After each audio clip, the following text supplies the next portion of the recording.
Hello and welcome to the second webinar in the Breastfeeding Work series. This webinar is brought to you by the USBC affiliated Workplace Support Constellation, and it is co-hosted by an absolutely incredible list of organizations.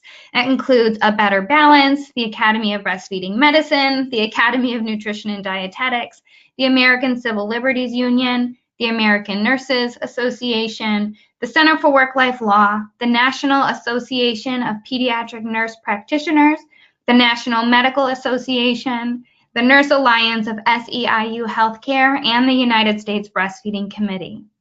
This is the second webinar in this series. Our first webinar was focused on providing information for lactation support provider and healthcare providers to really give them the tools and resources they need in order to counsel breastfeeding employees and breastfeeding students that they see in their clinics. And this webinar is really focused on healthcare providers themselves and how they can secure workplace accommodations or accommodations during their education. My name is Cheryl Lebetovich, and I'm the Senior Workplace Program Manager and Policy Analyst for the USBC, and I'm going to start us out with some context on the experiences of breastfeeding employees in the healthcare industry before passing the baton to this really incredible panel of legal experts. And they're going to help us understand the legal landscape surrounding breastfeeding employees and students and the resources that are available to help you secure the accommodations you need. Alyssa from the USBC team is providing tech support along with Miriam. And Alyssa, if you could just go ahead and include a link to the recording of our first webinar in the chat box, that would be great. To walk you through what you can expect during this webinar, Liz Morris, Deputy Director at the Center for Work-Life Law, is going to talk about the Fair Labor Standards Act break time for nursing mothers provision. Galen Sherwin, Senior Staff Attorney at the American Civil Liberties Union, will discuss protections for breastfeeding employees under Title VII of the Civil Rights Act. And Elizabeth Gedmark, Senior Staff Attorney and Director of the Southern Office at A Better Balance, will share about the state laws that impact breastfeeding employees, as well as family and medical leave legislation. Jessica Lee, Staff Attorney from the Center for Work-Life Law, will tell us all about the laws that protect breastfeeding students. Finally, our panelists will walk through common scenarios for employees and students in the healthcare industry and the steps that you can take to secure accommodations.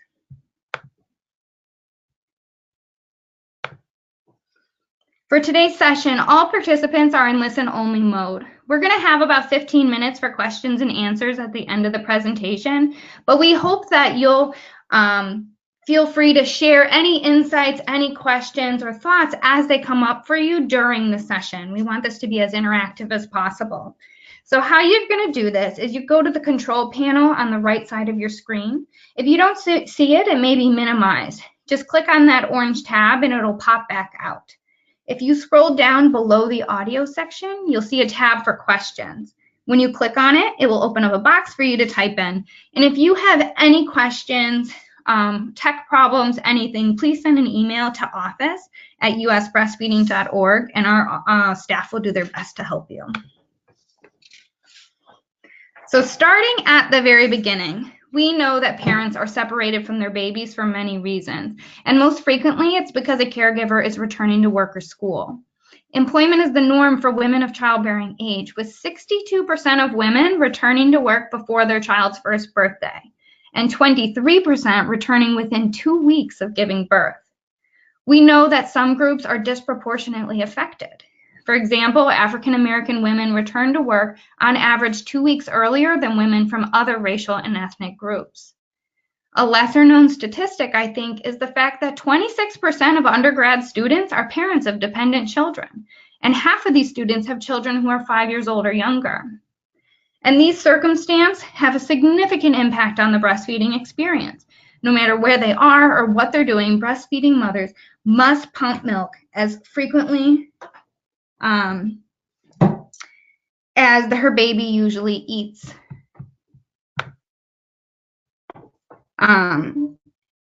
Sorry, I'm noticing that I think my slides were not showing. So here, hopefully you can see them now. So breastfeeding mothers must pump breast milk about as often as a baby usually eats. This is critical for her to maintain her milk supply, ensure that there's adequate milk for baby while she's away, and to avoid leaking, inflammation, and infection. And we also know that more than 3 out of 4 people working in the healthcare industry are women. So as all of you are well aware, there is a particularly great need for workplace breastfeeding support and accommodations in these workplaces.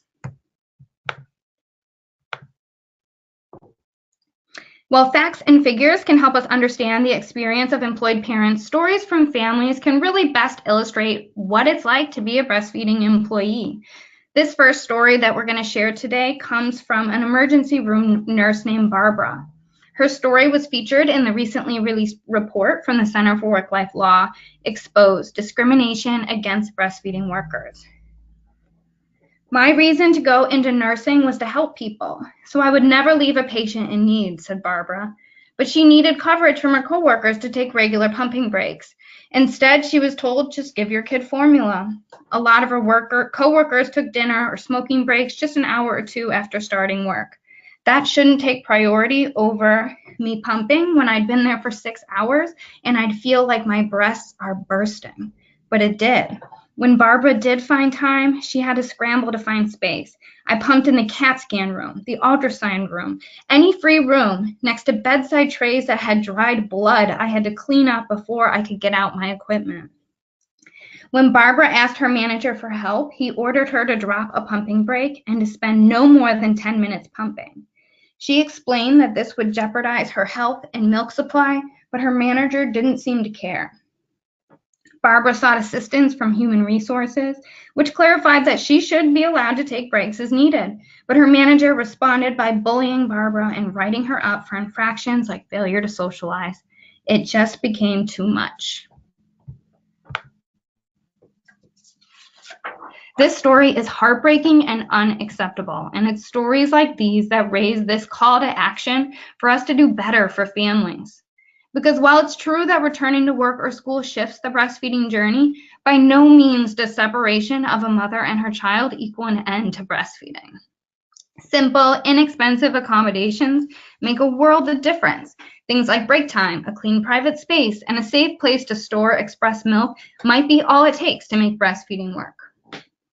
But we know that workers and students in the healthcare industry face unique circumstances, and securing breastfeeding accommodations that meet your needs as well as the needs of your patients, it'll require a different approach compared to breastfeeding employees in other industries. As healthcare workers, your patient responsibilities are numerous, and you are constantly on alert and being responsive to your patient needs. Emergencies are not predictable, and they do not take your pumping schedule into account. Long shifts are common, so that's one thing to consider. You're going to need more pumping breaks during a 12-hour shift as compared to an 8-hour shift. It's not news to any of you here that healthcare is a very fast-paced industry and every moment is consumed with tasks. So it's not easy to carve out time for your own needs. And when you do carve out time, it can be challenging to find someone to cover for you. You might have to walk long distances to your pumping space. But we also know that there are unique supports that are available to you as a healthcare industry worker or student. And those supports can help make breastfeeding easier. Your training and experience has given you a strong understanding of human physiology and medical recommendations, so you may know more about what to expect. You may have easy access to lactation support providers, information, and other resources when you have questions or if problems arise. And it may sound silly, but safely storing your milk is a challenge in some industries. But as a healthcare worker, you likely have easy access to ice and a safe space to store your pumped breast milk. With all of this in mind, our goal today is to make sure that you have information about the legal protections that are on your side, as well as the resources in the field to support you as a breastfeeding employee or student. No one is expecting you to become fluent in lactation legislation. Rather, our aim is to make sure that you have information so that you know where to turn for support. So what does the data show us about combining breastfeeding and employment? Research shows 27.6 million women workers of childbearing age nationwide are left without the basic protections needed by all breastfeeding workers. So that's break time, space, and a clear right to receive other reasonable accommodations as needed to stay healthy and continue breastfeeding. And that low-income women are more likely to return to work earlier and have jobs that make it challenging to continue breastfeeding. And since women of color are disproportionately represented in low-income, non-managerial positions, they are also facing the most barriers to breastfeeding success. And while the struggle is real, so are the solutions. Women with both adequate break time and private space to pump were 2.3 times as likely to be breastfeeding exclusively at 6 months.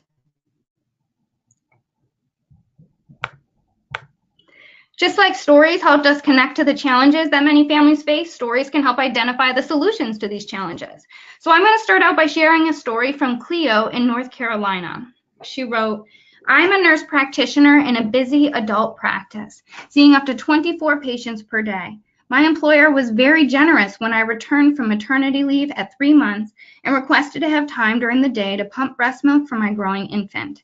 My schedule was blocked for 20 minutes mid-morning, at lunch, and again mid-afternoon, so I could go to my office to pump. I was allowed to do this on my time frame with no specific endpoint. So I was able to continue nursing until my little one was 15 months old when he decided it was time to end." This next story comes from Sherry in Colorado. She said, "I had a baby while I was a medical resident. My employers and coworkers were very supportive of my breastfeeding. I pumped in our break area, stored the milk in the fridge, and no one complained. I would try to make my pumping as efficient as possible so as not to take up too much time, but whenever I needed to pump, they were understanding if I had to be away for that time. If I was able to breastfeed for 15 months, and I was able to breastfeed for 15 months, and I know it was helped by my bosses and coworkers." This final story comes from Heather in Maryland. "I work for a local hospital with immediate access to a lactation consultant. I was given as much time as needed to pump in a comfortable setting with access to cleaning materials for my pump, as well as adequate storage space for my milk." These stories wonderfully demonstrate how small changes can make a really big difference for breastfeeding employees, and the solutions are out there, even for the healthcare industry. And that's why we're going to now focus on how you can continue breastfeeding after returning to work or school in the healthcare industry. First, we'll get background on the laws that may provide rights to accommodations and that prohibit discrimination. So with that, I will pass the baton to Liz Morris from the UC Hastings Center for Work-Life Law. Thanks, Cheryl. Hi, everyone. Let me get my slides up.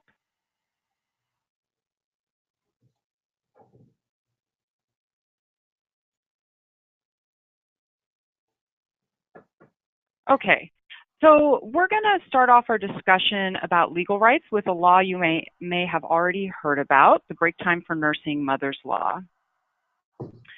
The Break Time for Nursing Mothers Law was enacted as part of the Affordable Care Act in 2010, and this law provides two important protections for nursing parents. But a lot of workers in the healthcare industry, unfortunately, are left out of the law's protections. Let's first discuss what protections are provided, and then we're going to talk about who this law actually covers, who receives those protections. First,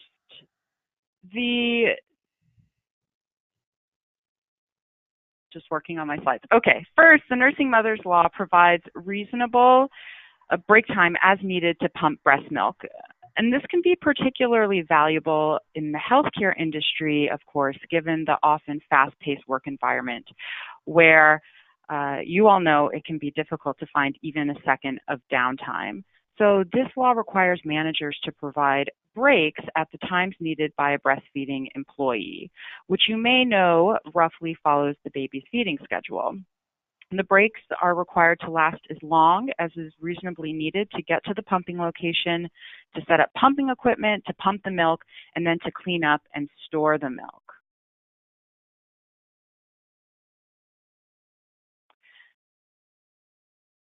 The breaks The breaks don't have to be paid so long as the employee is not required to do any work while pumping. If the employee is still doing work, then of course that would be compensable work time, even if she is multitasking by also pumping. Also, if an employee is using her normally provided paid breaks to pump breast milk, then they still have to be paid as they normally would be. Second, the break time for nursing mothers law requires employers to provide private, non-bathroom space that is shielded from view, where the employee can express milk without her coworkers or members of the public intruding on her pumping. Whether it's in a hospital or a physician's office or other healthcare setting, the employer is going to be required to take steps to make sure the employee is out of view and no one is barging in on her while she's pumping. For example, by making exam rooms or supply closets available and putting up a sign that the space is being used as a private pumping space. Also, at a very minimum, a space should be a place that has somewhere for the employee to sit and has a flat surface to place the pump, that's not the floor. And although it isn't required by the nursing mother's law, a comfortable seat or a hospital-grade pump, which often you all have access to, or just other things that make it easier to express milk, mean that the employee can take care of pumping and then get back to work sooner. The law explicitly says that the space can't be a bathroom because, as you all in the healthcare industry know very well, food should not be prepared in a toilet stall.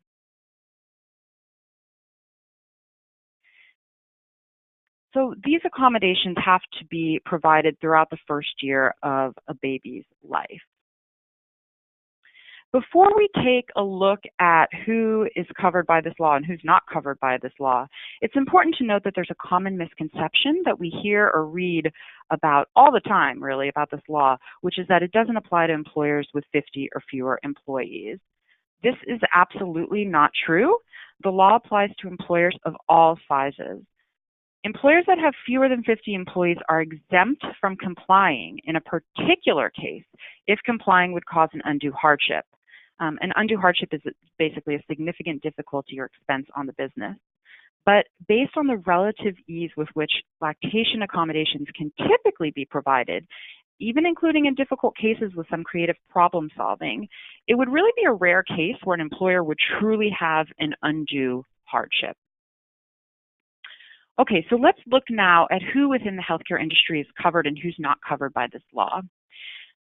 Due to an unintentional technicality with the drafting of the law, there are major coverage gaps, including many in the healthcare industry. So it's a little bit complicated, so please bear with me, but employees who are entitled to receive overtime under the federal law called the Fair Labor Standards Act, people who are classified as non-exempt from overtime are covered by this law. However, employees who are not entitled to receive overtime under federal law, people who are typically labeled as exempt, are not covered by the nursing mother's law, meaning they're not entitled to break time and space under this law, or not entitled to anything under this law.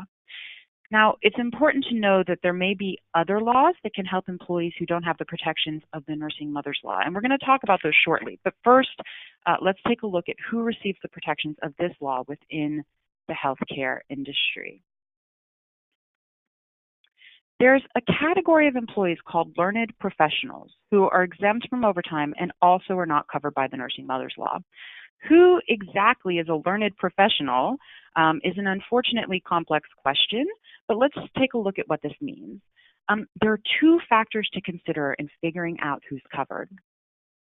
First, you cannot be denied the protections of the nursing mother's law unless you are paid at least $455 per week on either a salary basis or a fee basis. Now, you're paid a salary if every pay period you receive a predetermined amount that's not subject to reduction based on variations in the quantity or the quality of your work. So this is, of course, contrasted with someone who's paid simply by the hour and might earn very little in weeks when they don't work as much. Now, this doesn't mean that you can't have any fluctuation in your compensation level, but generally you have a constant guaranteed amount, even in weeks when you don't work as much. And it turns out that just figuring out whether you're paid on a salary or for purposes of this law can be complicated. So feel free to contact us at the Center for Work-Life Law's Free Legal Hotline. We'll provide the information for that shortly if this is something that you're trying to figure out. A fee basis is more straightforward. Fortunately, it means that you're paid an agreed amount for a single job, regardless of the amount of time it takes you to complete that job. Now, note that within the healthcare industry, there's one exception to the salary requirement, and that's doctors. It doesn't matter how doctors are paid, how much they earn, they're always considered learned professionals who are not covered by the Nursing Mothers Law. Okay, now for everyone else, there's a second factor to consider I mentioned.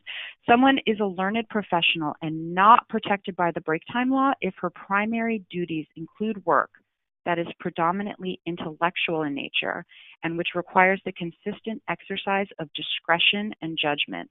And this is as opposed to performing more routine mental, manual, or physical tasks. Note that exempt professions typically require a specialized advanced degree, like an associate's or a bachelor's. Okay, so that's sort of the legal standard. Let's look at what this actually means in the healthcare industry. Uncovered professionals, meaning they aren't entitled to break time and space under this law, or exempt professionals, have jobs where they apply judgment and exercise discretion based on advanced knowledge from a higher academic degree.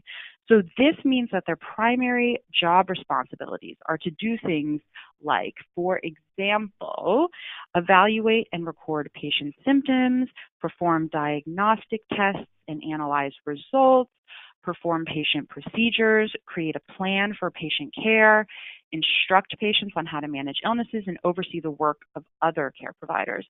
Now, a job title alone isn't enough to determine somebody's status.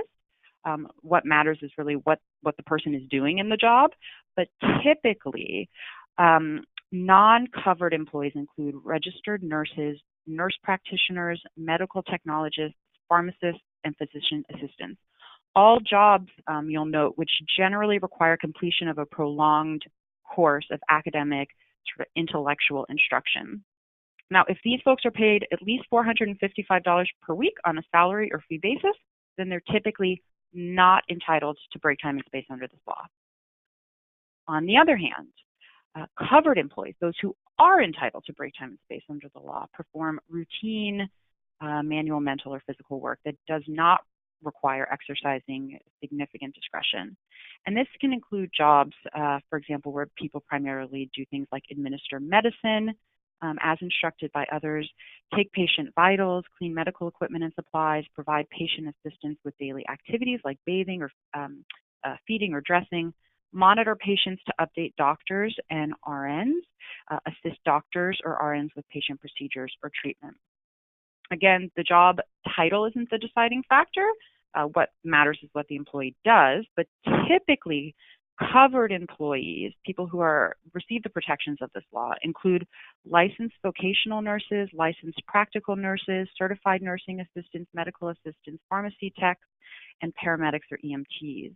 And these folks are covered by the law typically, meaning they would be entitled to break time and space. Okay, in addition to the major gaps in coverage that we just discussed, I want to mention briefly two other shortcomings with the break time law that make some of the other laws that we're going to talk about in a few minutes vitally important. Now, the second limitation is that there are significant enforcement challenges with the Nursing Mothers Law that make it difficult for employees to sue their hospital or medical group for monetary damages in court when the employer hasn't provided break time or in space. Even when the employer's failure to follow the law has had negative economic or health consequences for the employee. So that's a problem for the individual employee whose rights have been denied, but it's also a problem of a larger magnitude because employers are less likely to comply with laws that can't be effectively enforced. Now that said, there are circumstances where a lawsuit is possible, and also the Department of Labor's Wage and Hour Division accepts complaints about violations of the law and can intervene with the employer to attempt to get the employee the time and space she needs if it isn't too late. So this law is an important tool for people who are covered, but even for them, it's also good to know about other laws we're going to discuss because they may have stronger teeth and therefore be better motivators for employer compliance. The final limitation I want to mention is is that the nursing mother's law provides only break time and space. And that's most of the battle in most cases, but still the law doesn't require employers to provide other accommodations that may be needed in some cases. For example, if someone needs a job modification or a temporary transfer to another position, if their normal work somehow interferes with their ability to breastfeed or their ability to breastfeed safely, perhaps, if it exposes them to toxins, their normal job. The nursing mother's law also doesn't prohibit discriminatory treatment or harassment based on breastfeeding. So the break time for nursing mother's law is an extremely important workplace protection for millions of breastfeeding workers, and it's been critical in changing workplace culture around this issue, both for those who are covered by the law and also for those who aren't covered by the law. But we still have these three shortcomings. So now we're going to hear from Galen and then Elizabeth about other laws that may be used to fill in the coverage gaps and the other gaps that are left by the nursing mother's law. Fantastic. Thank you so much, Liz. This is Galen Sherwin. Thanks, everyone, for joining the presentation. It's been a really great collaborative effort from all the panelists and the sponsoring organizations. So I'm going to jump right in and talk about Title VII. You've heard from Liz about the break time for nursing mothers law, which is so critical, but she just outlined some of its gaps in coverage and some of the enforcement problems. And that is where anti-discrimination laws can play a really vital role. The leading source of protection against discrimination at the federal level is Title VII, which is the federal law that prohibits sex discrimination in employment. And so that's what I'm going to focus on today. Title VII has much broader coverage than the nursing mothers provision. It applies to all employers that have 15 or more employees. And it provides a clear legal remedy and possibility for monetary compensation, as well as changes to employers' policies and practices. Title VII, in broad strokes, prohibits treating workers differently because of sex in a way that impacts the terms and conditions of their employment. Terms and conditions include things like whether you get hired or promoted, job benefits, work assignments, and of course, your pay. So the question is, what does because of sex cover? Here, a little bit of history is worth mentioning. The law is set out in Title VII, which was enacted by Congress. And as with all statutes, it's up to the courts to interpret any terms in the law that are unclear or ambiguous. Unfortunately, in the early history of Title VII, the courts kind of stepped in it in interpreting the meaning of Title VII and what it covers and doesn't cover. The Supreme Court originally interpreted Title VII's prohibition on sex discrimination as not even covering pregnancy discrimination. And the court reasoned that because not all women were necessarily pregnant all the time, discrimination based on pregnancy didn't count as a form of sex discrimination. Recognizing the flaws in this reasoning, Congress immediately pretty much stepped in and passed an amendment to Title VII, the Pregnancy Discrimination Act. The law actually turned 40 this year. And the Pregnancy Discrimination Act defines the term sex as including pregnancy, childbirth, and related medical conditions. That's a really important term that we'll come back to.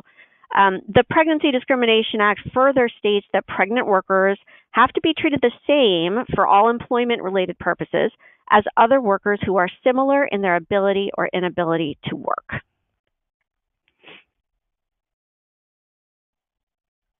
Working on advancing the slide.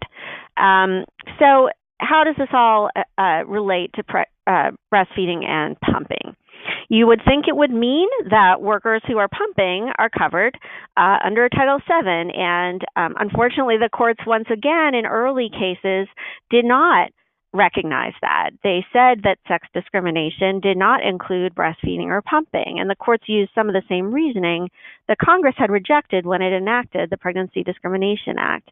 This was even despite the express language in the Pregnancy Discrimination Act that made clear that the law covered pregnancy, childbirth, and related medical conditions. And of course, you would think that related medical conditions would be understood without much difficulty as including breastfeeding because it's obviously connected.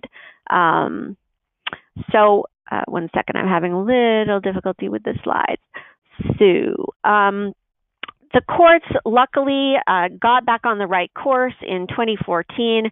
The EEOC, which is the federal agency that enforces employment discrimination laws, put out guidance that made clear that breastfeeding and pumping should be considered covered.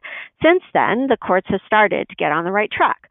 So I'll mention just a couple of cases. The first case to recognize this at the appellate court level was the EEOC versus Houston funding case. And that was a case in which a woman, Dovenica Venters, was fired pretty much immediately when she disclosed that she was breastfeeding and would need a location to pump breast milk.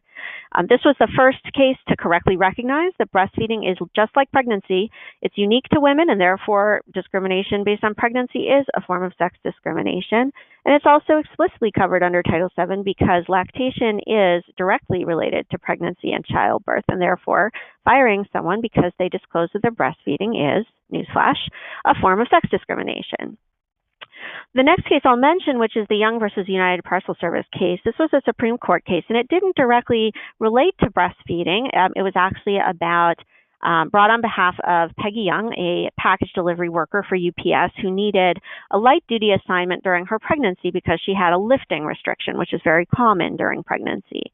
And UPS denied her the light duty placement, even though it granted light duty to other categories of workers who needed it for other reasons, including things like losing their driver's licenses or on-the-job injuries.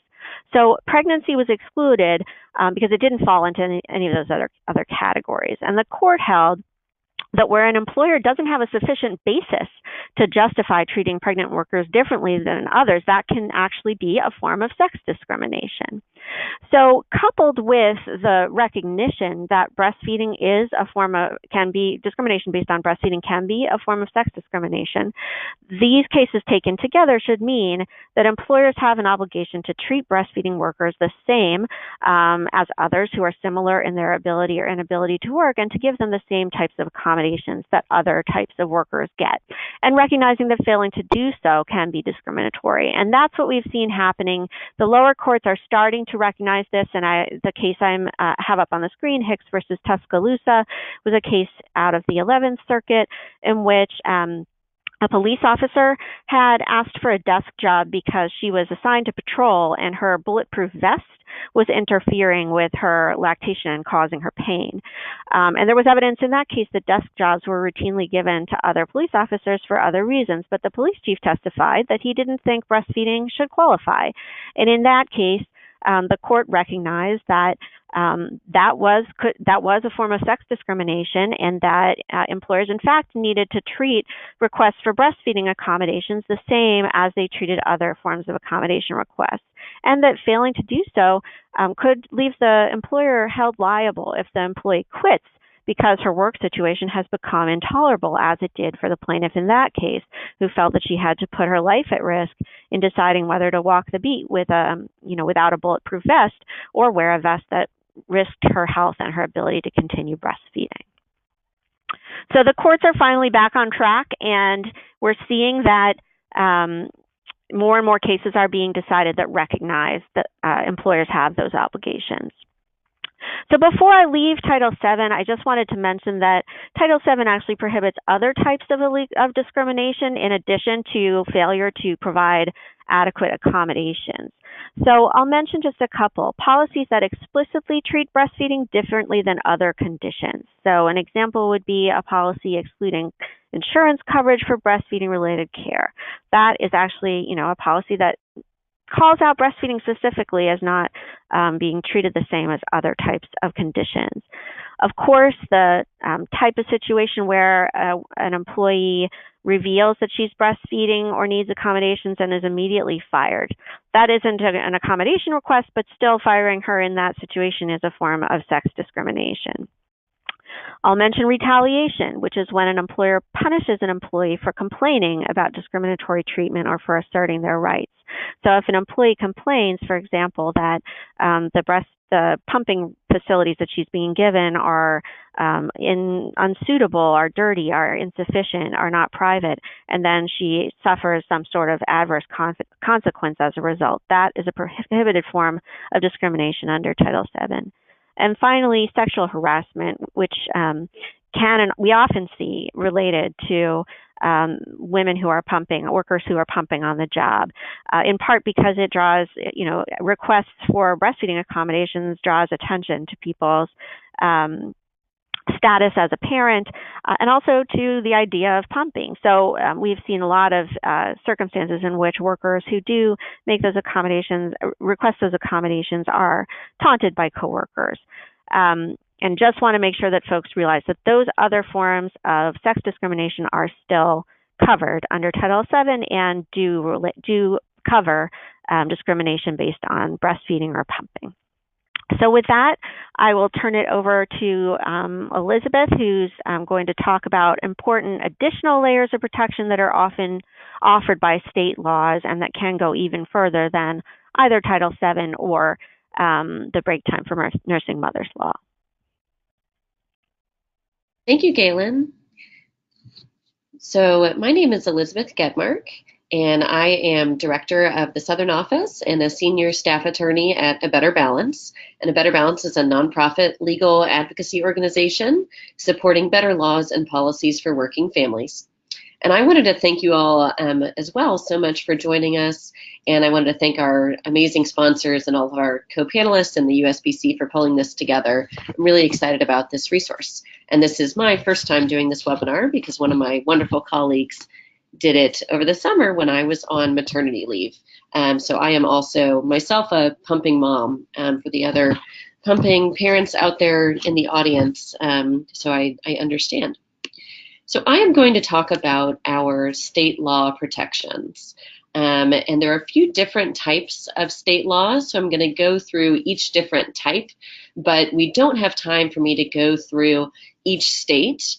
And it can also be a little bit confusing, and each state has its own particularities. So I wanted to flag that all of the sponsoring organizations here, the ACLU, Work-Life Law, as well as A Better Balance, have materials on what we are sharing today. And I would urge you to look up your specific state, and we're happy to help with that. And our hotlines would be happy to help you with that as well. So Liz and Galen, just to be very clear, we're talking about federal law. So the federal law applies in all 50 states, every single state. There is no state where a federal law is exempt or anything like that. It absolutely applies. And then the state laws can often vary. They can offer additional protections to the federal law. But as I said, they can never, carve out or exempt from federal laws. The federal laws are always a floor, and then state laws could duplicate or go above and beyond some of the federal laws in different ways that I will describe. So the first bucket that you can see on the screen is the general anti-discrimination laws. So this is your laws that are very similar to what Galen was just describing, very similar to Title VII and the Pregnancy Discrimination Act. And many states have similar laws that are just at the state level and are enforced by state agencies or where you could go into state court. And I'm not going to get into too much detail with that, but suffice it to say that there are a lot of states that do have similar protections to federal law. Now, the states might have some protections that look a little bit different or protect more people. For example, they might protect smaller workplaces. So if you're in a smaller doctor's office that is really only 4 employees, maybe it's just the doctor and a few assistants or the healthcare provider, then the state law might apply where the federal does not. In terms of, the state laws or the federal law that Galen was talking about. Or it could look a little different in terms of, Galen was talking about how court cases have defined what does breastfeeding mean in terms of how it relates to related medical conditions in that language. And that's been through court cases, whereas there are some state laws where it'll be explicitly in the language, in the statutory language. So Utah, for example, right there in the statute, in the law, it says breastfeeding includes breastfeeding. I'm sorry, pregnancy includes breastfeeding. So the second bucket I want to talk about are what we in the industry tend to call pregnant worker fairness acts. So these are laws that are a little bit similar to what Galen was talking about in terms of the Supreme Court case of Young versus UPS.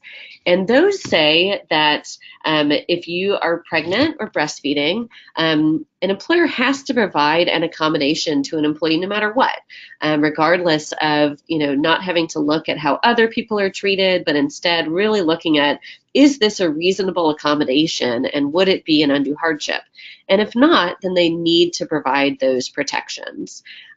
So, it could be something not just in terms of break time or space, but if you need a modification to your uniform, for example, to facilitate pumping or because of needs related to your breasts in terms of being, a pumping parent. So there are 24 states, including South Carolina is the most recent, that passed a law like that. And North Carolina also passed another law that's for the public sector. That was an executive order. And I will just say a quick plug. If you are interested in legislative advocacy, Pregnant Worker Fairness Act would be an excellent way, if your state doesn't already have one, to get involved on this really important issue. So the third bucket are time and space laws. So this is similar to what Liz was describing in terms of the federal break time for nursing mothers provision of the FLSA. So there are states that have protections that look very similar to that in terms of saying you need to provide reasonable break time or certain breaks, as well as a private space. And the state laws might look a little bit different. So it might have a lower employee threshold or not have any language at all about undue hardships, or it might have fewer exemptions and cover more people. I'll give one example that New York State has a break time law that says it's for your child up to 3 years old, whereas federal law is up to 1 year old. And then the last is that there might be laws addressing certain groups like public sector workers. Or there could actually be city or local laws that you would also want to be familiar with. So I'm going to go ahead to the next slide to better handle that last bucket. So all of the states on here, all of the ones listed have some sort of law in terms of break time or space or both. And you'll see a few of them with parentheses that they are for public employers only. So that's a really important distinction to know in case you are a public sector employee, which of course could be for some health professionals, and also so you wouldn't think it was covered for you if you were in the private sector. And then the darker blue are ones that have pregnant worker fairness laws that I had described about providing reasonable accommodations. So next, I wanted to let you know about one particular resource, Pregnant at Work. Work-Life Law has this wonderful map of all the different states with the different state level protections. It's really user-friendly, and you can just click on the different states and it lists those protections. And I will shout out that USBC also has a wonderful guide on their website as well. And I believe that Liz is going to talk about a resource that ABB and Work-Life Law put together called Talking to Your Boss About Your Pump, but I will mention that here as well. And the ACLU, as I said before, also has really wonderful resource.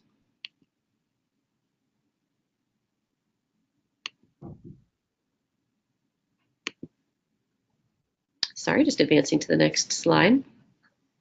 So then I also wanted to talk about the state-specific leave laws because it's not just the ability to pump when you are at work that is really important. We know that taking time off after childbirth is also extremely important for establishing breastfeeding, and there is research tying access to paid family leave and increased breastfeeding rates. So we wanted to talk about what does exist. And unfortunately, at the federal level, there is no federal law requiring employers to provide paid time off in order to bond with a new child. And that, we think, is a very unfortunate reality because actually we're pretty much the only country that doesn't provide paid maternity leave. I believe the only other country is Papua New Guinea. And there are so many other countries that do provide, as a matter of course, and have for many, many years, paid maternity leave. So what do we have in the US? We have something called the Family and Medical Leave Act. And the problem with the Family and Medical Leave Act as it relates to what I was just talking about, is that it is unpaid. However, let me cover a few points about what it does provide, because it does provide a really real protection for many, many workers around the world. Around the country. So it does provide 12 weeks of unpaid time to bond with a new child or a family member that has a serious health condition, and it also can address certain military family needs. And again, I'm going to go very top line on this law, but all of our organizations have a lot of more in-detail resources, and we'd be happy to answer questions you have about this. So it was signed in 1993. And unfortunately, it's not only unpaid, it has some eligibility requirements, which means that almost 50% of workers in the United States are not actually eligible for this important law. So those requirements are that you must have more than 50 employees in the workplace. You have to have worked there for 12 months, and you have to have worked there for 1,250 hours. So that's a little bit more than half time. So there are some part-time workers that are cut out, although not all part-time workers. And then there are certain states that have state-level unpaid protections that might be similar or a little bit different to the FMLA. So I'm going to turn it over to Cheryl to tell a personal story of how this issue is just so important and how it is playing out in the real world. Thanks, Elizabeth. So this is a quick one, and we of course don't want to highlight negative stories in order to, tell you that this is going to be more of a challenge than it actually might be. But at the same time, we want to really emphasize that you're not alone in facing these challenges. So this is a story about how lack of access to paid family leave has a very real impact on families. And it comes from a mom in Delaware. She wrote, "I am writing as a mother and hospital employee working with childbearing age women and men. Working on an obstetric unit, we have employees returning that are exhausted, needing to pump, often requiring someone else for patient care coverage. This is pathetic in comparison to other countries. A majority of women in my area are returning in 6 weeks due to no paid leave."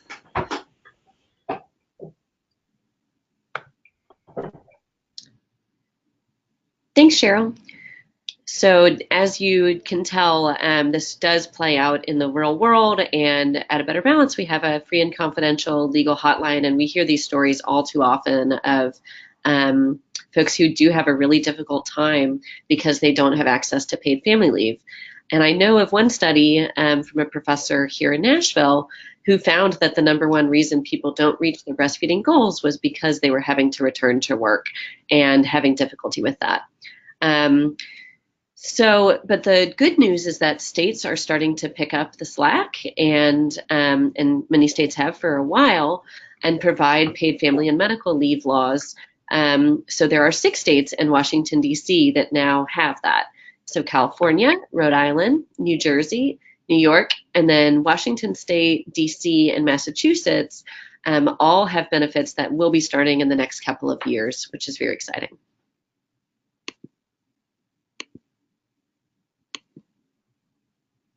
And then finally, I wanted to point you, we've talked a lot about resources, and I wanted to point you to one last one. A Better Balance runs a website called Babygate, and there we have a state-by-state, all of the laws related to pregnancy and parenting in the workplace. So as I said, because each state looks different, we really urge you to do your homework, do your research, and take a look at what your state specifically provides in terms of pregnancy protections, breastfeeding, as well as something like paid family leave. And as I said, we do run our free and confidential legal hotline, and would be happy to talk to you about your specific questions as well. So now I will turn it over to Jessica. Thank you, Elizabeth. So I will be talking about breastfeeding students in the clinical setting. And as mentioned earlier, there are a significant number of parents who are also students. In fact, about 1 in 3 grad students are also parents. So who is covered? Title IX does have implications for breastfeeding students, but of course, first we want to know who are these students that we're talking about. Well, this is often a case-by-case question, but generally, the students that I'm thinking of in the clinical or healthcare setting are in a course of study with a college, university, vocational school, or other academic institution, and teaching hospitals can actually count as one of those institutions. And they are earning credit or fulfilling some form of training requirement. So this could be a training requirement only for a student who is not seeking a degree, or this could be a part of their degree program. The main point there is that they are engaged in the clinical work as a part of their training and education, not, for example, volunteering on their own time, even if they are also a student. And then next, students may also be employees. So just because someone is a student doesn't mean they aren't also an employee. There's actually a fairly recent case where a medical resident, was found to be both a student and an employee for Title IX purposes. So you might want to look at their compensation. Are they paid? Is their time tracked? But it can be kind of complicated. So this might be an instance where you would want to contact an expert. But the bottom line here is, at minimum, they have the student protections. So this is a floor, and you would add the employee protections on top of the baseline student protections. Next, we'll talk about where are they covered. So this is any externship, internship, or training program that is sponsored or required by an academic institution and overseen by that institution. So bottom line here is that Title IX isn't just for the classroom, and all the non-discrimination principles must be followed, whether this is in the externship or in that very traditional academic setting. Next, who is responsible? This is always the big question. So if this is a part of their academic study or their training, the institution responsible for that study or training is responsible for meeting the Title IX requirements here. So most often in a more traditional internship or externship setting, it would be their internship supervisor or the professor who is offering a grade or other approval in that situation. That would be their first point of contact with the campus, and they would be responsible for ensuring off-campus compliance with Title IX. In other words, if it is a university-sponsored program, you should also have university-sponsored protection from sex discrimination. This is particularly important to note, and also for students to keep in mind that students can file Title IX complaints related to harassment or discrimination going on within their clinical externship. And there have been cases where courts have held schools responsible for not taking action where the discrimination was occurring in an externship. But hopefully, campuses will be proactive and establish pregnancy and breastfeeding related accommodations before there is a problem. This is especially important because it can be challenging for students to advocate for themselves in this sort of setting, and they need allies to set clear standards. Next, what do you do if you're in doubt?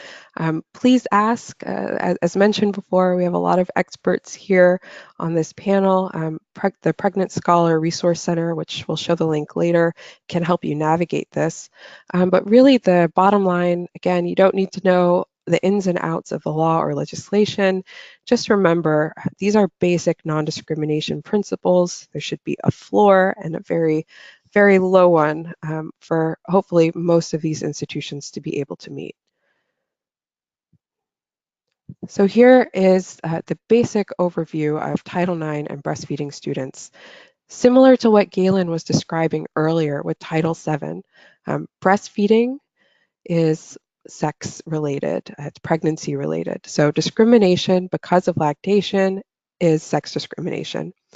This interpretation of the law is new and the guidance on it is lacking, but the bottom line is pretty simple. Universities healthcare settings that are dealing with university students, any students or trainees covered by Title IX, should treat these students who are lactating like other students with health conditions. And if a student or trainee's ability to get an education is limited because there is no reasonable time or place to pump, that is likely a violation of Title IX. So again, that's similar to Title VII, the basic anti-discrimination principles that Galen talked about earlier, but Title IX details are a bit unique, and here are just a couple. So baseline accommodations for pumping students should include time for expressing milk.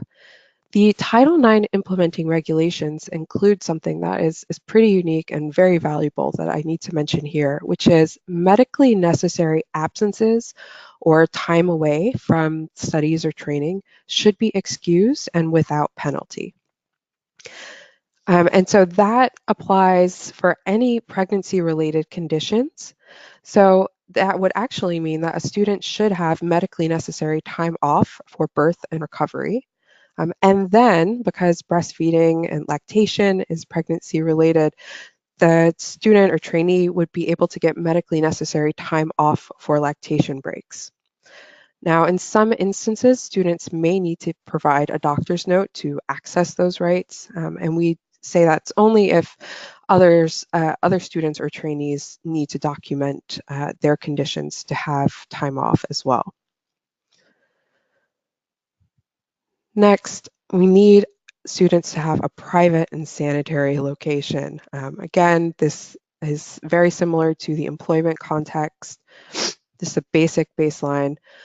Universities and other institutions must protect students from harassment. That means they need to provide a safe space for these students. And I should also note that the Department of Education encourages institutions to provide a room with an electric outlet and a refrigerator. Now, again, this is just a basic overview, and as many of you know, it isn't enough to have rights. Our students need to have the agency to see them realized. So as I mentioned before, students need allies. They can seem or feel very vulnerable, either in perception or in reality, and are usually hesitant to demand that their needs be met and face challenges knowing where to go for help. So it is critical that they have allies and that they have written formal policies to back up the students and make clear how they will be supported. To that end, we offer the Pregnant Scholar Resource Center, which has model campus policies, frequently asked questions, and we also have a helpline. So if you need assistance navigating any of this or figuring out your next steps, we are here to help. Thank you. Thank you so much, Jess. So next we wanted to walk through a few really common scenarios that we hear about in the healthcare industry. And by sort of walking through real life stories, we hope that we can help guide you if any of these sound familiar, that you'll sort of know what you can do next. Our first scenario is Sharon, a registered nurse, is returning to work in a couple months. Before going out on leave, she told her supervisor she would need accommodations for breastfeeding when she returns. The supervisor said she didn't know if it would work out because they're too short-staffed to have someone cover Sharon's patients. The supervisor told Sharon they could discuss it when she returned to work. Liz, can you share a little about what Sharon should consider? Of course. So first of all, it's a good thing that Sharon brought this up to her supervisor well before she returns to work. That's because we want to avoid Sharon showing up on the first day without this all worked out, maybe not getting the break time she needs, and then either harming her milk supply or developing a breast infection, or even being sent home or quitting. And I know those things may sound extreme, but please know that they can happen, especially when someone doesn't have accommodations on their first day back, which is already a difficult time of transition for many parents. So Sharon can use the time that she has before she goes out on leave to negotiate the details with her supervisor so they're all set when she returns to work after her leave as a parent of a nursing child. Can you go to the next slide, please? In terms of thinking through her plan of how to have this conversation with her employer, what her needs are going to be, what she should say, there are resources that can support Sharon. As Elizabeth noted earlier, the Center for Work-Life Law and a Better Balance have a guide called Talking to Your Boss About Your Pump, and it provides practical tips and solutions for breastfeeding employees. It includes guidance on how to ask for an accommodation and also information about legal rights. So there's a downloadable sheet available for each of the 50 states and DC based on the laws in each state. And talking to your boss about your pump, those documents are available at the URL that you see there on your screen. So reviewing that document will tell Sharon, for example, the importance of confirming for her boss that she remains committed to the job and believes that having these pumping accommodations will help her to continue working effectively after she returns from having her baby. Keep in mind that there may be negative assumptions being made about Sharon, like that she'll be less committed to her work after she's had a baby. So some of her boss's resistance may stem from those types of biases about mothers, and it might be helpful to tackle those assumptions up front.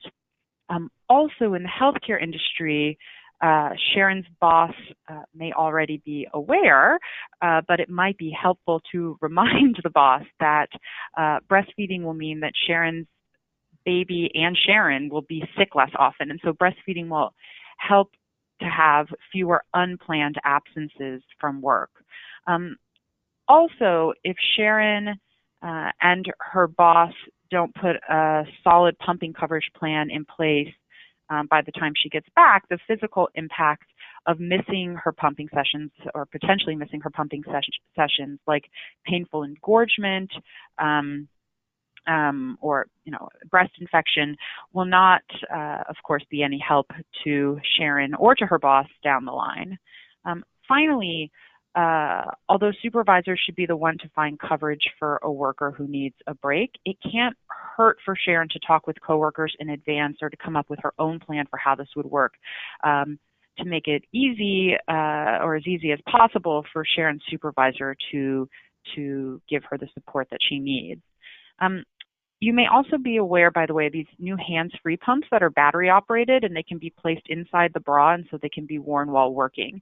Now, I want to make clear these are expensive and also don't work for everyone's body. But an employer who doesn't want to rearrange work schedules to accommodate break time or to find coverage may be convinced to purchase this for an employee instead. We actually spoke to one employee in a different industry, but she was able to make this work and continue doing her job. And her job involved physical activity like walking and bending, as well as interacting with clients. And she was able to continue doing all those things as normal while pumping with one of these devices. From a legal perspective in Sharon's situation, you'll remember that the break time for nursing mother's law typically does not apply to employees like Sharon, who are doing the work of a registered nurse. Now, this is obviously not something that Sharon would want to bring up with her employer, but if the employer, raises the fact that Sharon doesn't have that legal right, then Sharon would, of course, want to keep in mind the other legal protections that we've discussed today, and hopefully she lives in one of those states where the law is, in fact, strong. And the information about those laws and the state laws, of course, can be found on the pregnantnetwork.org website or by, contacting one of our free legal hotlines or just contacting any of the presenters on this webinar. In addition to getting legal support, Sharon might want to identify other key contacts who may be helpful to her. So we mentioned already talking to other employees, and that includes colleagues who may have made it work in the past to sort of find out what they did and what worked and what didn't work for them. Additionally, note that as a nurse, Sharon may very well be represented by a labor union. The SEIU Nurse Alliance is one of the co-sponsors of this webinar today, for example, so I would encourage Sharon to speak with her union rep, if she has one, about how the union can help, because unions can serve as incredible advocates for breastfeeding workers. Union reps understand the ins and outs of the workplace, and they may have access to information or to people that Sharon herself as an individual employee does not have access to. They may be able to help Sharon to negotiate with her employer to get what she needs. Also, in the case where the employer won't budge and won't give Sharon what she needs, the union might be able to file a grievance to contest the employer's refusal to accommodate her. Anyone who wants more information on how unions can better assist breastfeeding workers and also pregnant workers should contact the Center for Work-Life Law, because we've done work with SEIU and AFL on this in the past, and we have a few useful resources available. Thank you. Thank you very much. So we're going to go to our scenario 2. Allie works in a hospital, and after she requested a private place to pump, her employer let her use an exam room. The room is nearly always covered in body fluids when she needs to use it. On one occasion, someone leaves a milk pail outside the door while she's pumping. Her coworkers frequently pound on the door while she's using the room. On another occasion, she finds that the lock has been glued shut, so she can't open the door. Galen, can you share about what Allie should do next? Certainly. So we've seen plenty of cases like Allie's, unfortunately, where the facilities or room that's designated by the employer for pumping is unsuitable, either because it is not sufficiently private, or because it is not sufficiently sanitary, or because it's a restroom, which is prohibited by the break time for nursing mothers law. And this is one case like that, where for Allie, to have to pump in a place that is contaminated with bodily fluids is obviously going to pose serious concerns about germs or infection or transmission of disease or contamination. So, Allie has the right to a sanitary location, assuming she is covered by the break time for working mothers law. She may or may not be, as my colleague Liz outlined. There are a number of different types of workers who are exempt from coverage of the law. Notwithstanding that, she may be covered by state laws that would apply and go beyond what the federal break time law requires. So she may or may not be covered, but there's a good chance that she would be covered under state law, even if she's not covered under the federal law. And that allows her that should guarantee her access to a sanitary location. So she has the right to complain. She can complain to the management, to her supervisor, or if there is a process line outlined for such complaints, she should follow that process. And she is protected against retaliation for bringing that type of complaint, and she should then be provided with a location that is sanitary in response to those complaints. And that should happen promptly. She shouldn't be forced to wait an inordinate amount of time, and obviously the need to find an adequate and appropriate place to pump can be pressing because women need it. Workers who are breastfeeding need those locations and need those breaks in real time. And failing to provide them in real time can put women in difficult situations that can, as some of my colleagues discussed, pose health consequences. If we could go back there. Oh, thank you.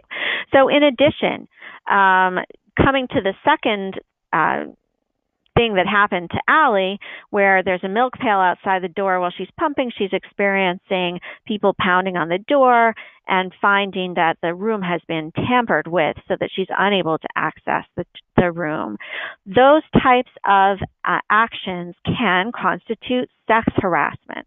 So sex harassment, what we're talking about here is what's called hostile environment harassment, which is basically defined as unwanted conduct of a sexual nature that's sufficiently severe or pervasive to interfere with the worker's work environment, or her ability to perform at work. And it's basically any conduct that a reasonable person would find to be intimidating, hostile, or offensive. In this case, obviously this is, Having a milk pail left outside the door is making, analogies to her being an animal or a cow who is milking. That is something that is a common form of harassment that women who are pumping face. And she would be reasonable in finding that to be offensive. And then the pounding on the door and the interference with the actual space can actually pose health risks for her if she's unable to get into the room or unable to pump to relax because of the disruption to the room. So what do you do when you face sexual harassment? Well, most employers, most workplaces do have sex harassment, anti-harassment policies. And that's fairly, it's pretty much uniform that most employers of a decent size will have those types of procedures to complain about harassment. She should complain and utilize those procedures to advise her supervisors and the management, the HR of the company, of the healthcare company, that she is facing this type of harassment. And her failure to actually, if she were to not complain, then that could actually limit her ability to seek some sort of remedy for the harassment that she faced. Because she has to basically let her employer know, let the hospital know that she's facing this in order for them to have any obligation to respond. But once she has gone through those procedures and let her employer know that she is suffering that harassment, then the employer is obligated, once it's on notice, to take reasonable steps calculated to put an end to the harassment and prevent it from occurring. So she should essentially use those avenues that are open to her to complain about the harassment and let her superiors and the hospital management know that she's suffering these types of consequences. And again, she would be protected against retaliation should she complain about the harassment that she's facing. Thanks so much, Galen. Our next scenario, Monica is a medical assistant at a vaccine clinic. She has been assigned to work in the mobile flu vaccine clinic for the season and is away from the home office throughout her shift. In most of the locations where she works, there is no space for her to pump in private, so she will no longer breastfeed exclusively. Elizabeth, can you take this one? Yeah, absolutely. So first of all, some of the considerations are going to be very similar to what Liz and what Galen already discussed. And actually, before I go into Monica specifically, I just wanted to sort of reiterate a few things that are specifically unique to the healthcare industry and all of you all and this specific audience. So some of these things Cheryl covered in the beginning. And I'll mention that because one of the reasons we wanted to have this webinar was the recognition that the healthcare industry can, frankly, be a little challenging in this regard. However, there are some positives as well. And I know that we might have some pregnant women sitting in the audience right now who are thinking, how am I going to make it work? My job does sound a lot like Monica's, or are worried about something similar to the scenario that Galen just read about. And I want to reiterate that although we have heard some of these negative things, we also hear all the time from brave, wonderful advocates who have fought for themselves and have fought for their rights and have gotten what they needed to successfully meet their breastfeeding goals. So it does absolutely happen every single day that there are moms who make it work. Honestly, I envision a world where everyone doesn't have to be their own advocate and where pumping is just a non-factor and it's totally, an easy scenario and there's already a solution in place. So that's what I would hope that everyone can strive for. But if you don't feel like that's your scenario right now, then we hope you'll at least feel like, well, I have rights that can protect me, and I do have resources and that are available, and I do have support from other moms as well as from all of the organizations here. So in terms of other specific healthcare issues, Cheryl noted being able to make the argument about the health benefits of breastfeeding. You might have access to a hospital grade pump. That could be a benefit. You might have access, as Cheryl mentioned, to a lactation consultant or a sink or running water and soap or ice or things like that. But then there are also challenges. So Monica's is a very sort of extreme example, but you might be thinking, well, even though I'm not off-site, at a flu mobile vaccine clinic, I just am in patients' rooms all the time, or the nurses' station, and don't feel like those are pumping friendly places. So let's go through, and I'll focus on Monica, but I'm hoping that the advice might be helpful for some of you as well. So let's look at the next slide. So first of all, there are a lot of resources that are available, and what we are hoping you can take away from this scenario is to get creative. There are bus drivers in Seattle, and there are farm workers in California, as well as many, many other types of workers who have kind of thought creatively and outside of the box and have looked to resources like the one that you're seeing there, womenshealth.gov, and have thought about, well, how can I make this work? Could I have some sort of, mobile station or a tent that's a pop-up? Is there something creative that I could do to try and make it work in my situation? So maybe Monica could explore something like that, or she might actually just need to be talking to HR and talking to her employer and thinking through all the things that Liz and Galen discussed, because as a medical assistant, she would be eligible for the break time for nursing mothers under the FLSA, and she, is therefore entitled to the reasonable break time and private space, so she could talk to a union representative or HR or others to get the rights that she needs, as well as thinking creatively. Thanks. Thanks, Elizabeth. And here is the link again to that great resource from the Office on Women's Health. So last is scenario 4. Renee has an 8-hour internship for her degree program at a local hospital. Renee must take a break each morning to pump. Her internship supervisor learned Renee is missing part of her clinic and her course grade is suffering. The supervisor told Renee that was her absence policy and there was nothing that could be done. Jess, can you share what Renee should do? Sure thing. So first of all, it doesn't matter that this is off campus. This sounds like a Title IX covered student, and that the internship supervisor is overseeing the student's experience. So they would be responsible for ensuring that her course grade does not suffer just because she is lactating. It also doesn't matter that there is a course policy to require certain attendance. The supervisor needs to make an exception to the absence policy for medically necessary absences. As I always say, much to the surprise of many professors, federal law does trump a professor's policy. Go figure. Students should also explicitly note how much time she needs and keep track of it if they're in a situation like this. Try to keep at least a rough estimate of how often you need that time off. But hopefully you could write to the professor explaining that she needs the time off to be excused, and remind the professor that medically necessary absences must be excused.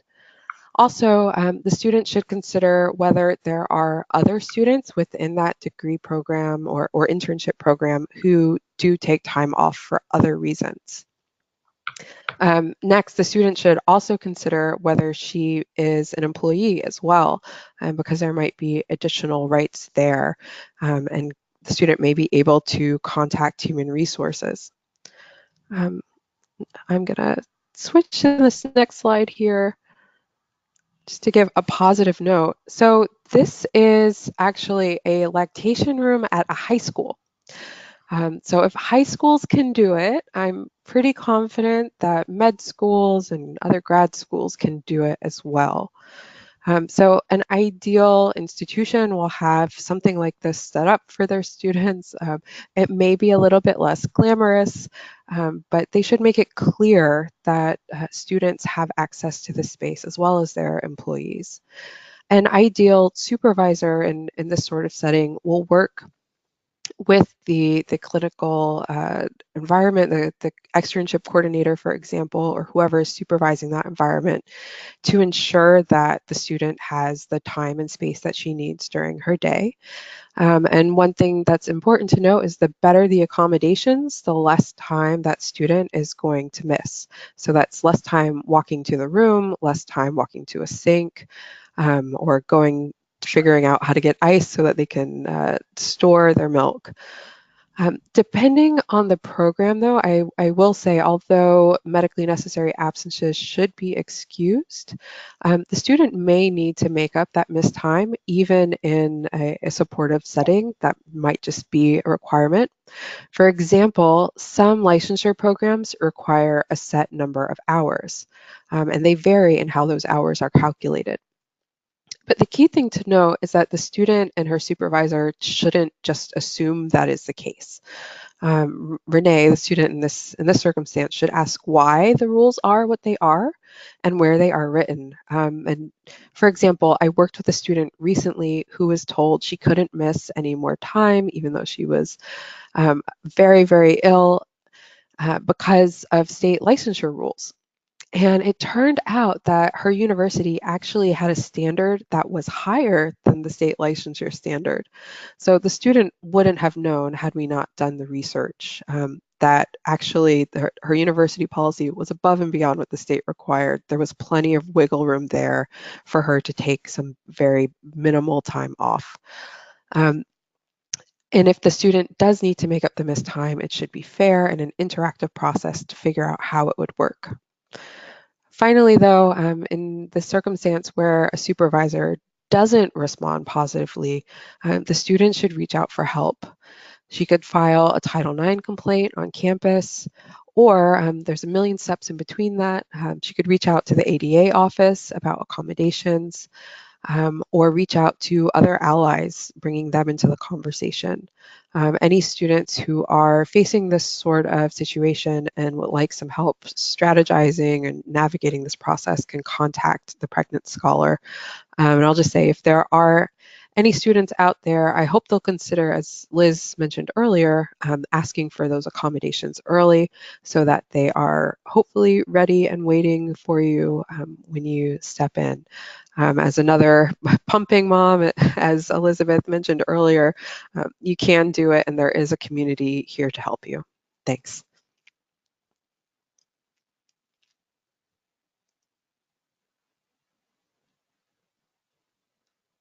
Thank you so much, Jess. That was a beautiful send-off. We're going to move to questions. Alyssa Spees from the USBC team is going to help lift up all of the questions that you've been raising during this webinar. Yeah, thanks everyone. We're going to try to get to all the ones that were submitted live on the webinar, as well as a few that folks submitted ahead of time if we have the time to do so.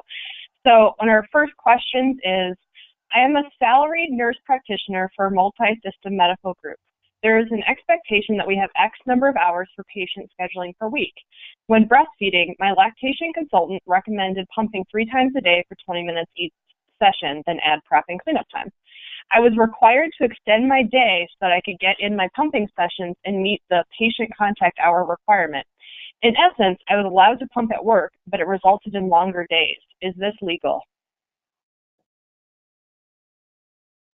That's a really important question. I'm glad you asked it because this is one of the challenges that people commonly face.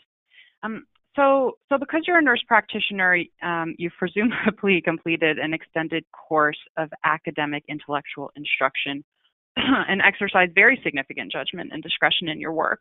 That, coupled with the fact that you say you are paid on a salary basis, means that unfortunately you would not be entitled to the protection of the Break Time for Nursing Mothers Law. But I just want to note for anyone else who is covered by that law and might have the same question, that there's nothing illegal under the Nursing Mothers Law when an employer extends the workday to ensure that the employee is able to complete all of the assigned work that she couldn't get done because of the time she spent pumping, or to meet certain hour requirements that the employer may have. However, it is illegal to extend the workday if it's being done as retaliation for asking for pumping breaks. In other words, if you believe that the employer is extending it simply to punish you for asking to take breaks or for taking those breaks, then that would be illegal under the nursing mother's law.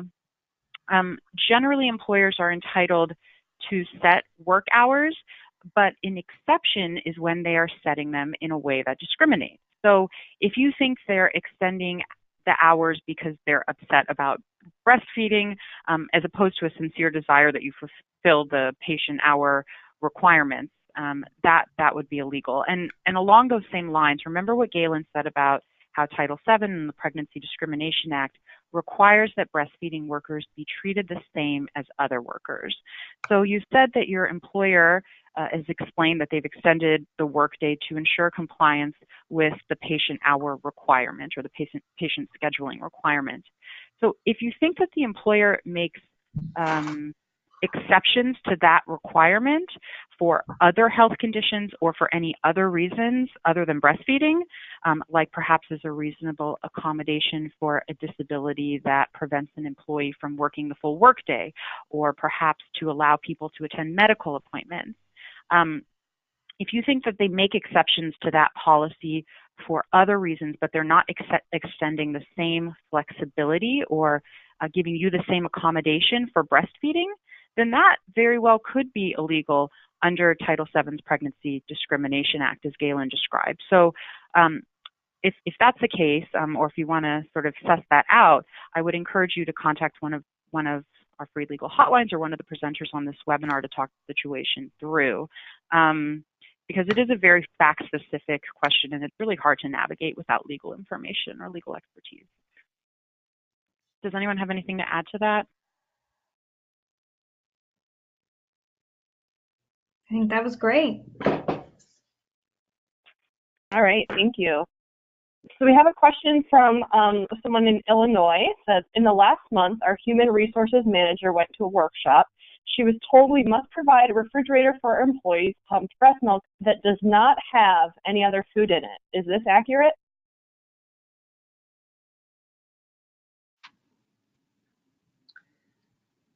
Well, this is Elizabeth.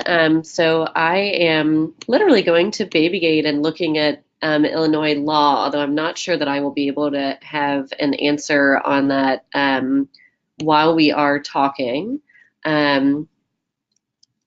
But this does go to show that there are very different laws depending on the state, and oftentimes there does need to be research that is done because it might not be in the statute, it might be in something like the regulations. And I'm not finding the answer immediately. Let me see, did any of my colleagues happen to know Illinois law better offhand? This is Galen. I do not.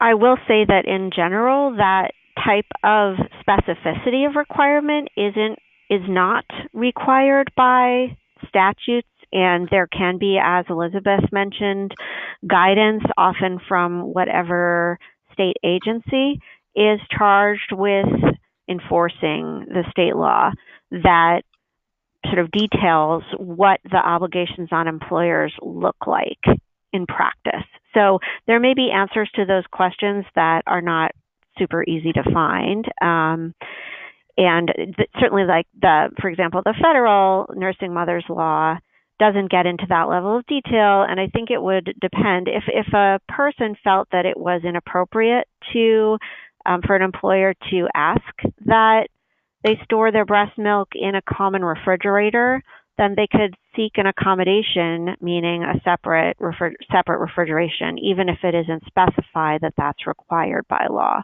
So it's something that you can always ask for, even if it is not laid out clearly in the law that it's required. But, you know, there's not a clear mandate at the federal level, at least, that there be separate refrigeration unit, because oftentimes there are limited facilities and people just maybe they will put their milk in a closed cooler container inside the refrigerator that is clearly marked with their name, and that they find that to be a sufficient form of protection for the milk. And this is Cheryl. There was a memo shared by the Occupational Safety and Health Administration several years ago that did state that storing breast milk did not require any sort of special anything. It was treated as food, so as opposed to a bodily fluid. So I'll try to track down that link and share it in there. That's more of a general than specific to Illinois law. But I'll see if I can track that down. Great, thank you guys. Yeah, I just want to echo what Cheryl said in terms of it, you know, breast milk not being labeled as a biohazard, but she'll try to find that information. So the next question is, are registered dietitians, nutritionists covered by the law? Where would they fit underneath those categories?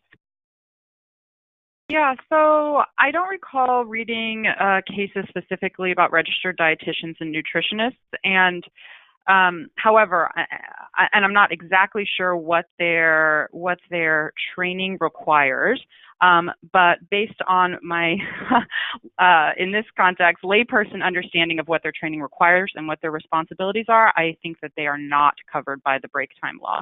And that's because I'm pretty sure that they require some sort of advanced intellectual, prolonged training to get a degree to become a dietitian or a nutritionist. And then really what sort of makes me say that they are not covered is that they take sort of the facts of their client or their patient's situation and then apply their advanced knowledge to that situation to sort of analyze what their client or their patient should be doing and to either diagnose or prescribe a course of action for their clients. So unfortunately, based on what I know about their job responsibilities and training, I think they would not be covered by the break time law. That said, as I just indicated, I'm not 100% sure what their training is and what those duties of those positions entail. So that is the type of situation where I would encourage you to call the Center for Work-Life Law or one of the other organizations' legal hotlines, so that we can get all of the facts about what that person actually does in their job and what kind of training they've had to do it, and then we can draw a conclusion based on that. Yeah, this is Galen. That was of course, an excellent answer. I would just add that, that type of profession may be covered by the state law in place. So just never forget that even if there is an exemption under the federal law, there may be additional protection that's offered by the state law. And in addition, even if you're not covered by either, workers are entitled to seek accommodations related to breast pumping from their employers, and those employers should honor those requests to the same degree that they honor requests for other types of accommodations by workers with other conditions. Great point. All right, so another person asked, where can I find the ratio for the number of lactation spaces per number of women of childbearing age that should be present in a hospital? This is Cheryl. I'd be happy to answer that one. There isn't any magic number. However, the National Institute of Health did compile a sort of calculation around identifying about the number of spaces that might be needed.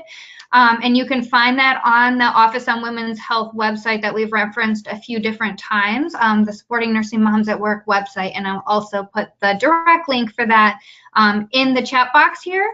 And in that link, you're going to see a series of sort of frequently asked questions. And if you click the one that says, how many lactation spaces does our business need to provide for nursing employees, it'll give you a drop-down message with the number of spaces. But this amazing team might have other additions as well, so I'll pause there. Hi, always, so Cheryl, I was just going to say, just really quickly, the basic on that site, if you have less than 100 female employees, they suggest 1. If you have about 1,000, they suggest 6. But really, it's a functional question.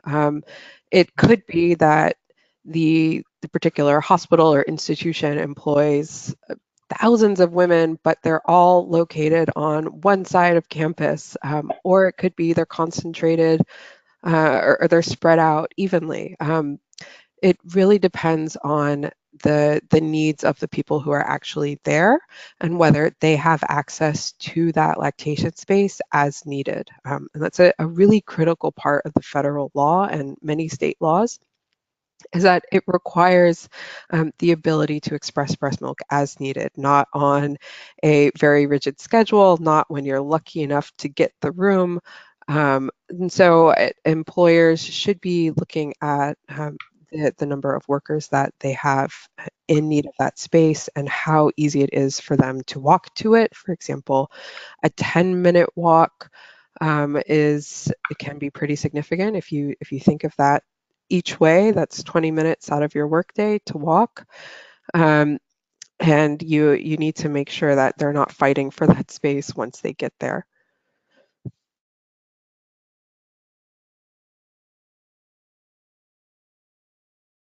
Okay, next question. We have a lactation room for breastfeeding moms, faculty, staff, and students in our School of Nursing Human Health building. What considerations are afforded to students and faculty in the clinical setting, especially with 12-hour shifts? Should this be a part of the syllabus?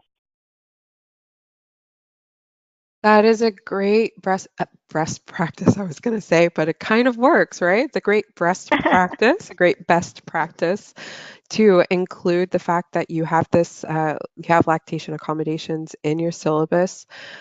We have at the Pregnant Scholar some really boilerplate syllabus language that you can pop in there about pregnancy related accommodations generally.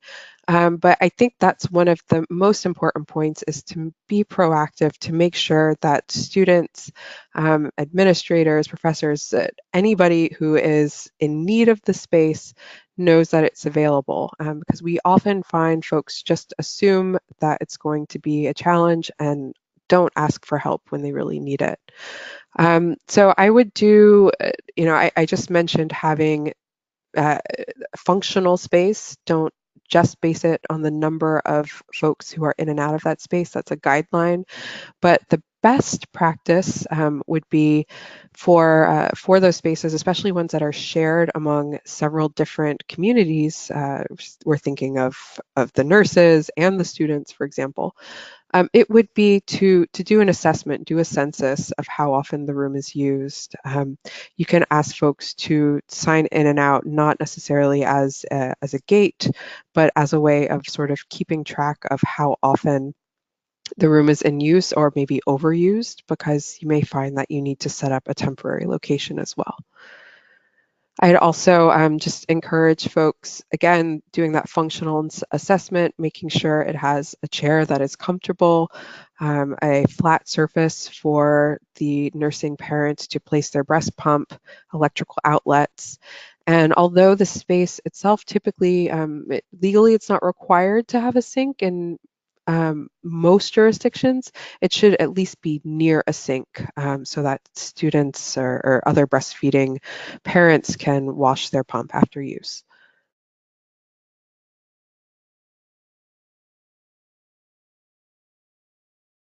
Wonderful. And we do acknowledge to all of you attendees that we have gone over time in the interest of trying to answer some questions. So if you're able to stick with us a little bit longer as we try to answer questions, we'd appreciate it. If not, this will be recorded.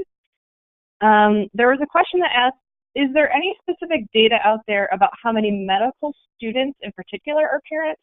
That person's looking for data at their institution. So is there any breakdown in the student category of numbers?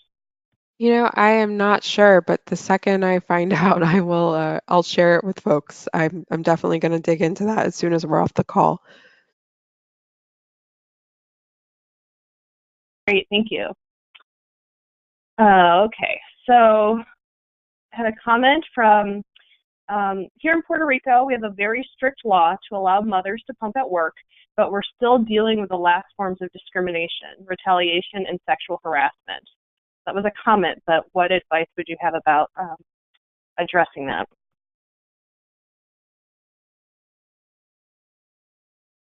Well, this is Galen. I will say that some state and local laws have gone even further on preventing harassment. Particularly now, we're seeing a rise in legislative proposals that are trying to address the problems of continuing pervasive sexual harassment in the workplace, despite the fact that it is already, long established that sex harassment is unlawful. There have been some, very innovative programs, including in the city of New York, where we're located, where the city Human Rights Commission has actually instituted requirements, and there's also a requirement at the state level of trainings that must take place, that all employers within the state or the city are required to conduct on harassment. So there are these types of proposals that are trying to take it to the next level and ensure that workers are aware of their rights, that employers are living up to their obligations to prevent harassment, and that the entire workforce is educated about the prohibitions on sexual harassment. So I'll just mention those. Those are sort of more proactive legislative proposals that have been adopted in certain places that I don't know whether that's under consideration currently in Puerto Rico, but it's something that could certainly be a part of the mix. And there are many resources that are out there in terms of trainings and best practices for employers. Unfortunately, in many workplaces, sexual harassment training and procedures can be a bit of a empty gesture that are just there in order to prevent to sort of a CYA for the employer to make sure that the employer has those procedures in place, which provides them some protection for liability. And they aren't really meaningful. So I think there have been recently more efforts to take a second look at those practices and really beef them up. Thank you. So we've got a question from an MD. I've been asked to write letters of medical necessity for a woman to get the more expensive portable pump so women can pump while working. Should healthcare providers be doing that because it may be a double-edged sword and end up hurting the person's right to break time? I think that's an important. Oh, I just wanted to make a really quick point, Liz. That it's a really important conversation to be having, and you don't want the doctors or the healthcare providers' notion of what the employee should be doing with their break time to take away the agency for that employee to make that determination for themselves. I personally think it should be a last-ditch effort, but it's very risky for the doctor to go about making that determination on her behalf. Liz? Yeah, I would add to that is I see these hand-free pumps more as a tool available to serve the interest of the employee, not the employer. So first of all, even if a doctor says that somebody can use not a hands-free, one of these sort of portable pumps, that does not take away the person's right, if they have it under the Break Time for Nursing Mothers law, to have break time to pump. They still have that right. I think that these hands-free pumps should be used by employees who, like one of our earlier questions, people who don't want to have their workday extended, and so they believe after doing their own calculation that it's in their own interest to continue working, and so they want to use one of these pumps, or people who seem to really have no legal right to have an accommodation. This may be a solution for them. It's sort of complicated. So again, another situation where I would suggest calling us to talk about the specific facts of somebody's case. Another thing I think is really important to note is just more generally the issue of writing notes for breastfeeding workers. healthcare providers can write notes that can be extremely helpful in getting accommodations that the employee needs. They can also, unfortunately, write notes sometimes, even when their intentions are good, which of course they always are when they write these notes, but they can use language that can actually have a negative impact on the employee's ability to get the accommodation and even cause employees to end up being put out on leave, or in some cases even losing their jobs. So the way that the healthcare provider writes the note is critical, and we actually, the Center for Work-Life Law and the ACLU Women's Rights Project have partnered to develop guidelines that healthcare providers can follow to write effective work accommodation notes. And we have another webinar. The first webinar in this series is actually geared towards healthcare providers. And one of the things that we discuss in that webinar is exactly how these notes should be written. But the written guidance for healthcare providers on how to write effective and non-harmful work accommodation notes can be found at pregnantatwork.org.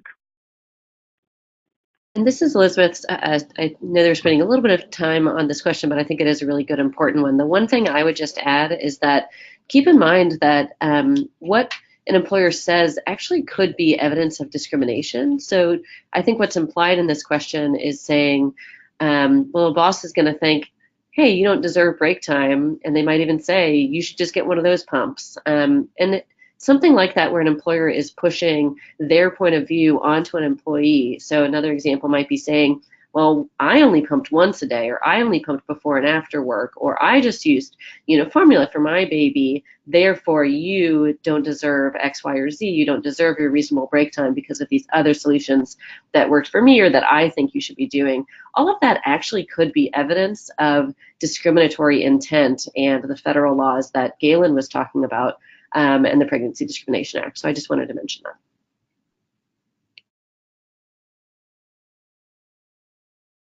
Awesome, thanks guys. It seems that the higher the education of the healthcare professional, the more likely that you will not be covered by the law. There is no incentive to go further in one's education. It should be just the opposite. How can we change the law? Great question. Cheryl, do you want to tell them about USBC's efforts? Yeah, so we definitely want to honor the separation of information sharing and advocacy, but USBC, state breastfeeding coalitions, A Better Balance, there's organizations all around the country who are working to address exactly these problems. We see the gaps, we think they're unacceptable, and we don't want them for our daughters. So if you sign up for the USBC Action Alert list, we will certainly keep you up to date on everything, all the action opportunities that we see across the field. The sign up link for that is usbreastfeeding.org/signup. And Galen and Elizabeth, I encourage you to also share those sign-up links either in the chat feed or verbally, because really we can do better and we know the solution, so we just have to make it happen. And there's energy right now to do so. Yeah, thank you. I don't have a ready link, but I would say following A Better Balance on social media is a great way to stay up to speed on our action alerts.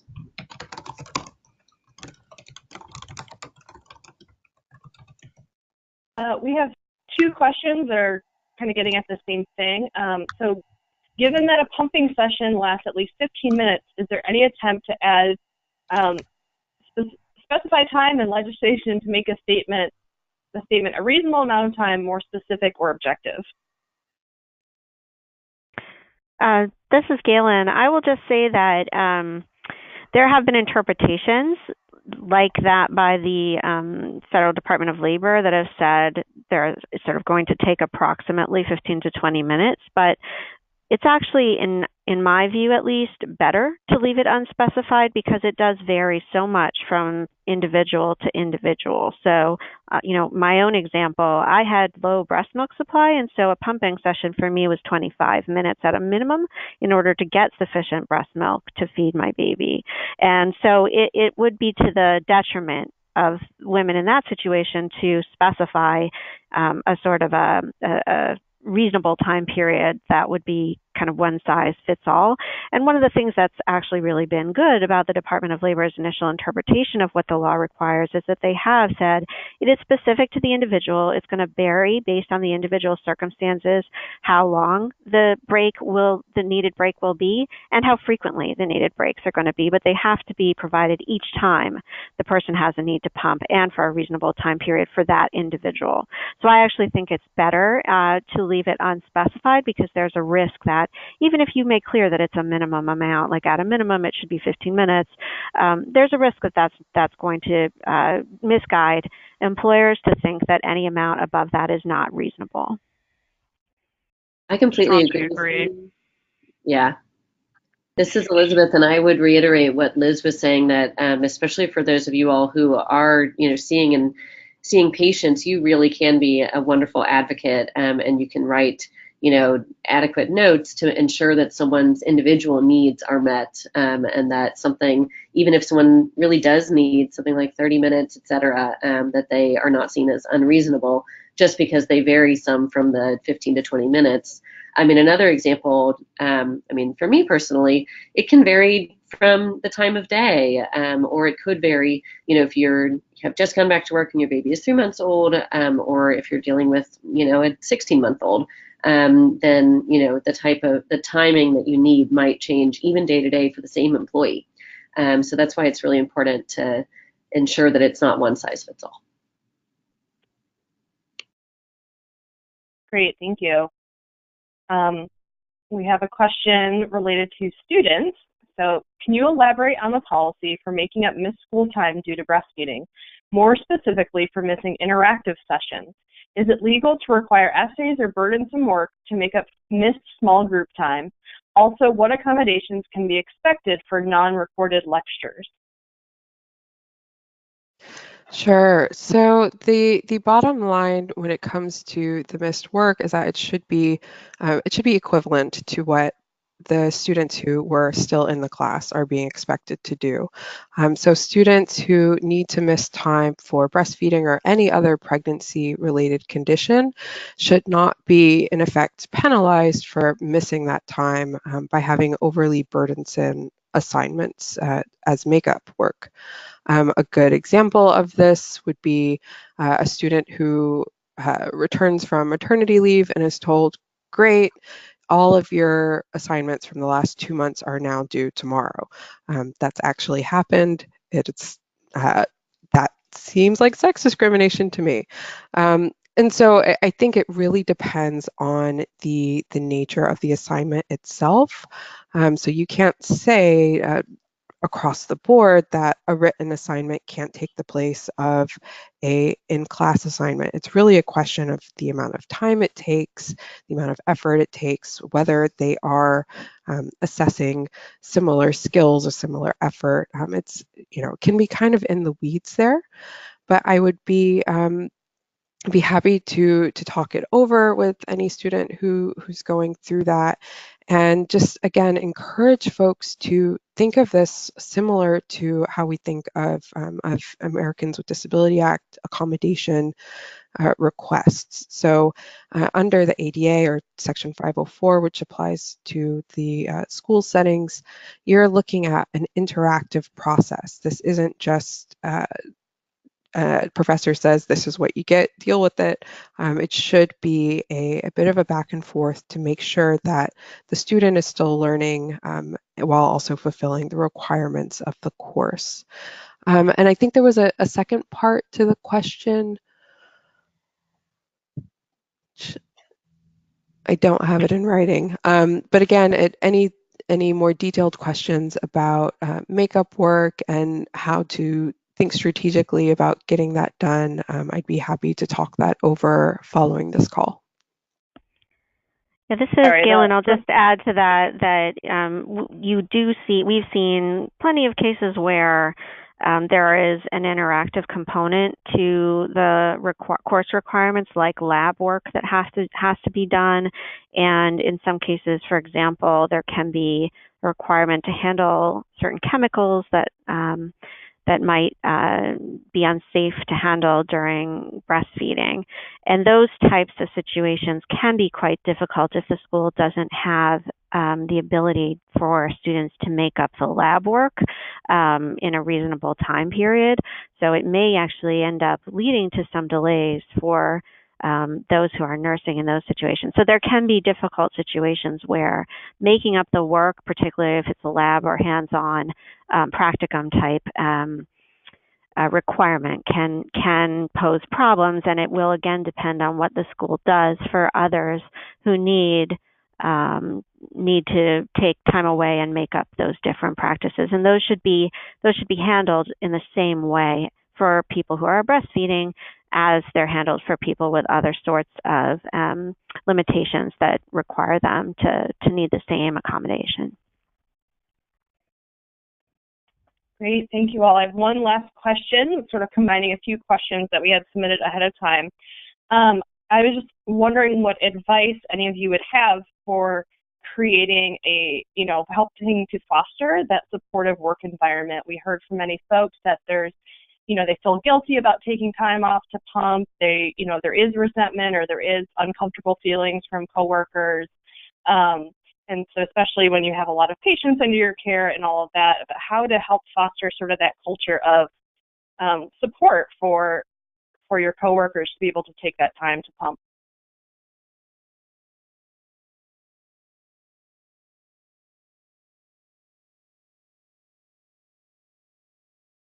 Well, this is Elizabeth. I'll kick us off. I think that pause was because all of us do feel so passionately about this. I would say that a lot of it is standing up for your rights and ensuring that if there are, other people who you think might benefit from your wisdom as a trailblazer, to make sure that you are supportive and letting them know and don't feel, embarrassed or necessarily shy about it.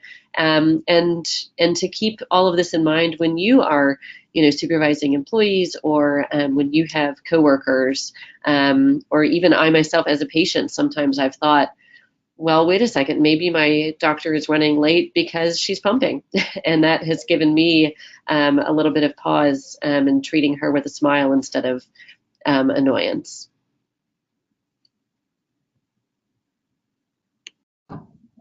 Yeah, this is Galen. I'll just add that, the sort of the $1 million question of how we change hearts and minds and, change workplace culture to normalize pregnancy and breastfeeding and see it as, instead of women asking for special treatment or special rights, rather see it as evening the playing field so that pregnancy is treated as a normal occurrence that happens over the course of a worker's lifetime a couple of times, and that in order for women to be able to compete on an even playing field and have the same opportunities, we need to make sure that that the workplace accounts for pregnancy and breastfeeding as a part of people's lives. This is Cheryl, and the thing that I would add is exactly what Galen said. It's a whole lot easier to support breastfeeding employees and pregnant employees if you simply plan ahead for it. Childbirth and childbearing is a normal part of, human life. So if we can be prepared for it, it really doesn't have to be a big deal. It becomes a big deal when we set up our systems that in a way that it just simply doesn't allow for women to combine breastfeeding and employment. Well, thank you to all of our panelists for asking those questions. That's all the questions for today. So I don't know, Cheryl, if you wanted to wrap it up and finish out this great webinar. Sure, and actually I think, Jess, you were going to close us out for today.